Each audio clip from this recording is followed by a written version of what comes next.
क्रांति का नारा दिया और आज डॉक्टर राम मनोहर लोहिया जी को याद कर रहे हैं जिन्होंने सप्त क्रांति वही विचारधारा है जिसको नेताजी लेकर के आगे गए और पूरा जीवन नेताजी ने समाज को आगे बढ़ाने के लिए और समाजवादी सिद्धांतों को जमीन पर लाने के लिए काम किया। आज के दिन जब हम डॉक्टर राम मनोहर लोहिया जी को याद कर रहे हैं तो ये संकल्प लेते हैं कि उनका दिखाए हुए रास्ते पर और नेताजी के संघर्ष के रास्ते पर हम लोग आगे बढ़ेंगे। प्रदेश के गवर्नर ने कहा कि लोहिया जी बात करते हैं जाति तोड़ो, लेकिन आज जनगणना की बात हो रही तो लोग देश तोड़ने की बात कर रहे हैं।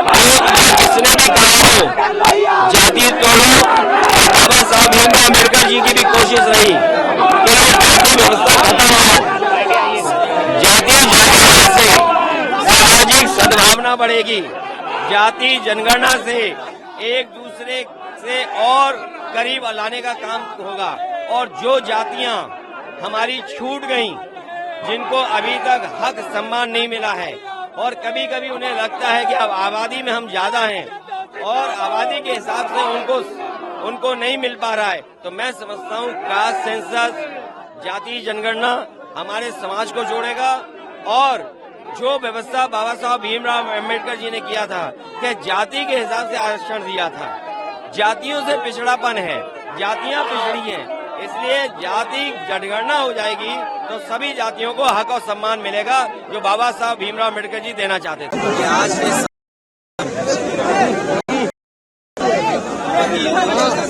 समाजवाद का पीछे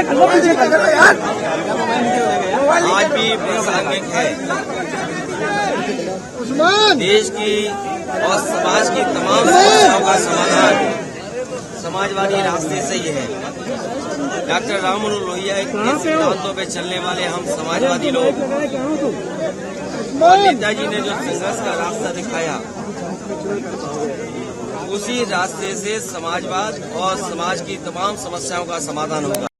कल जब हम लोग जेपी को याद कर रहे थे, लोकनायक जयप्रकाश जी को, उन्होंने देश की हालात को देख करके संपूर्ण क्रांति का नारा दिया था और उस समय महंगाई, बेरोजगारी, भ्रष्टाचार और संविधान की संस्थाओं पर हमले हो रहे थे। डॉक्टर लोहिया ने भी समाज को और देश को एकजुट और एक साथ चलने के लिए सब क्रांति का पाठ पढ़ाया। उन सिद्धांतों को लेकर के नेताजी और हम समाजवादी लोग लगातार संघर्ष कर रहे हैं। ये एक बहुत लंबी लड़ाई है। इस समाज की कम हो, समाज संपन्न हो, शोषित, पीड़ित, वंचित समाज के लोग आगे आएं और उनको हक अधिकार मिले। आज भी जब हम डॉक्टर लोहिया को याद करते तो ये भी याद करें, एक समय ऐसा आया था कि डॉक्टर भीमराव अम्बेडकर और डॉक्टर लोहिया दोनों मिलकर के साथ काम करना चाहते थे। आज संविधान पे हमला है और संविधान जिस समय खत्म हो जाएगा हमारी आपकी आजादी छिन जाएगी, कानून छिन जाएगा और भारतीय जनता पार्टी आज उसी रास्ते पे समाज और देश को ले जा रही है। आज की परिस्थितियां अगर हम देखें तो महंगाई, बेरोजगारी और अन्याय चरम सीमा पर पहुंच गया है। इसे डॉक्टर लोहिया का रास्ता समाजवादियों के रास्ते पे चल करके ही समाज को नई दिशा दिलाने का काम हम समाजवादी लोग मिलकर के करेंगे। अखिलेश जी, कल की घटना के बाद एलडीए एफआईआर कराने की बात कर रहा है, तो क्या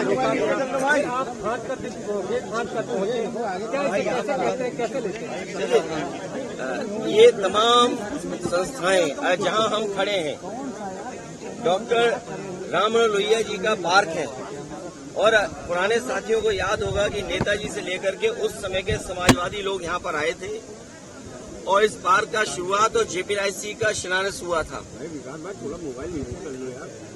लोकनायक जयप्रकाश जी का म्यूजियम है, वो समाजवाद का संग्रहालय है।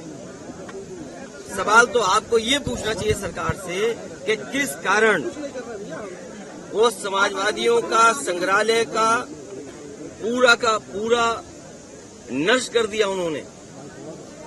आखिरकार क्या कारण है एलडीए और सरकार मिलकर के उस म्यूजियम को बंद कर रही है? उसमें पूरा का पूरा जीवन जयप्रकाश जी ने जिस तरीके से जिया, हर चीज उनकी वहाँ कोशिश की है कि उस तरीके से उसको रखी जाए। अखबार इमरजेंसी के टाइम में छपा था जिसमें एडिटोरियल नहीं था। वो थाली बजाने का जो संघर्ष और लोगों को जगाने का काम, जोड़ने का काम किया था, वो भी उस म्यूजियम में है। आखिरकार सरकार क्या छिपा रही है? और फिर अगर उनकी नीयत साफ होती तो इस तरीके से लोकनायक जयप्रकाश जी को पॉलिथीन से नहीं ढकते। ये लोग अपनी नाकामी छिपा रहे हैं, अपना भ्रष्टाचार छिपा रहे हैं, जो अच्छी चीज बनी है उसको खत्म कर दिया वो छिपा रहे हैं। समाजवादियों ने सपना देखा कि आने वाली पीढ़ी को एक म्यूजियम दें, एक किसी के जीवन के बारे में समझाएं, दिखाएं, जिससे वो कुछ प्रेरणा ले सके। ऐसी संस्था को चौपट करने का काम, बर्बाद करने का काम अगर किसी ने किया है तो भारतीय जनता पार्टी की सरकार ने किया है। और हम लोग सर्वेंट डिप्टी मिनिस्टर का जवाब नहीं देते हैं, सर्वेंट डिप्टी चीफ मिनिस्टरों का जवाब नहीं देते हैं। और इसलिए नहीं देते हैं कि कोई जिम्मेदार अगर है तो वो मुख्यमंत्री खुद जिम्मेदार हैं। अगर वो सड़क के टूटने पर, किसी आंदोलन में किसी सरकारी चीज के नुकसान पर भरपाई करते हैं वो उसकी जेब से, तो क्या ये रिवर फ्रंट, ये ही जेपीएनआईसी, ये म्यूजियम और ये जो पार्कों की बर्बादी है, क्या इसका वसूला नहीं जाए सरकार से? जिस तरह से लगातार जैसे ये सामने चीजें आई उसके बाद तमाम तरह के विरोध शुरू हो गए। आप अगर ये बताते लोहिया पार्क में ना आने देते आज, तो हम और आप कैसे आते? केवल हमने बाउंड्री नहीं चढ़ी या गेट पे हम ही नहीं गए।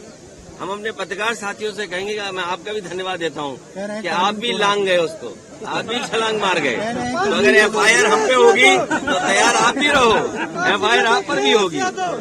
लेकिन एलडीए ये समझे अपना और सरकार ये समझे कि भ्रष्टाचार छिपा लेंगे इससे। अरे जिनको रख रखाव से लगाव नहीं, पेड़ पौधों से लगाव नहीं, उनसे क्या उम्मीद करोगे? क्या उम्मीद करोगे उनसे?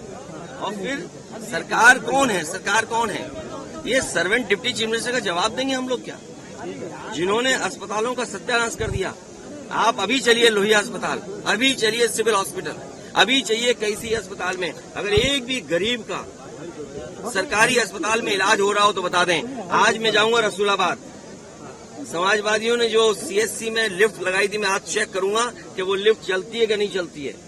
याद कीजिए सीएससी को लेकर के क्या कहा था सरकार ने। तो इसलिए इनकी बातों में मत आइए, बजट के हिसाब से मत बोलिए। मैं यूट्यूबर्स को और उन तमाम चैनल को बधाई देता हूं जो सच का सच दिखा रहे हैं। ठीक है सर, ठीक है, हो गया बजट।